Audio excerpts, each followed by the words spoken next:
নমস্কার সবাইকে, সবাই কেমন আছেন? আমি তৃষ্ণা আপনাদের জন্য নিয়ে আসছি নতুন একটা ভিডিও। তো আজকে আমি বানাবো ট্যাংরা মাছের দো পেঁয়াজি। তো ট্যাংরা মাছটাকে ধুয়ে পরিষ্কার করে নেওয়া আছে, এর মধ্যে দিয়ে দিয়েছি আমি হলুদ আর লবণ। এবার এটাকে মেখে নেব। মাছটা ভাজার জন্য কড়াইতে তেল গরম করতে বসিয়ে দিয়েছিলাম। এখন আমি মাছগুলো সুন্দর করে ভেজে নেব।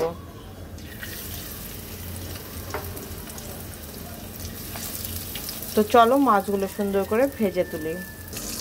মাছ ভাজা তেলের মধ্যে দিয়ে দেব গোটা জিরা ফোড়ন আর একটা তেজপাতা। এবার জিরা আর তেজপাতাটাকে একটু হালকা ভেজে নেব।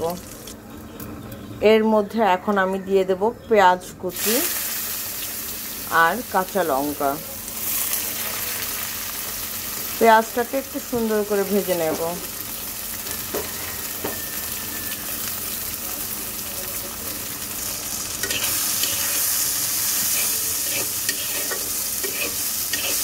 পেঁয়াজটাকে একটু সুন্দর করে ভেজে তারপরে এর মধ্যে বাকি মশলাগুলো যেগুলো আমি দেব সেগুলো অ্যাড করব।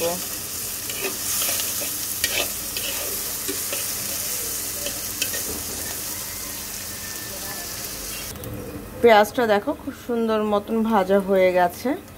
ঠিক এই সময় দিয়ে দেব এর মধ্যে হলুদ গুঁড়া, ধনে গুঁড়া আর দিয়ে দেব 1 চামচ জিরার গুঁড়া। এইবার এটাকে একটু সুন্দর করে মিক্স করে দেব। দিয়ে দেব স্বাদ অনুযায়ী লবণ।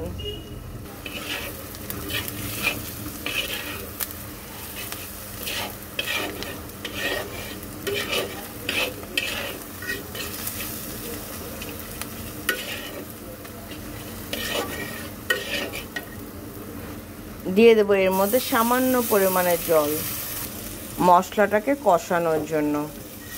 এইবার সব কিছু মিক্সড করে দেব। এইবার যে পর্যন্ত না তেলটা ছাড়বে আর তোমার জলটা না শুকাবে সে পর্যন্ত আমি এটাকে কষাতে থাকবো। দেখো মশলাটা কিন্তু খুব সুন্দর মতন কষানো হয়ে গেছে। ঠিক এই সময় আমি দিয়ে দেব ভেজে রাখা মাছগুলি। এইবার মাছগুলো দেওয়ার পর একটু মিক্স করে দেব আর 2-1 মিনিট একটু হালকা ভাজা ভাজা করব। আরও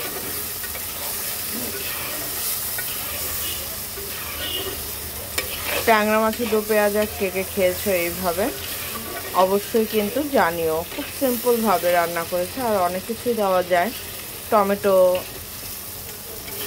তো আমি এগুলো কোনো কিছুই দেব না। আমার কাছে রান্নাটা যত সিম্পল রাখা যায় আমার কাছে মনে হয় রান্নাটা তত ভালো হবে।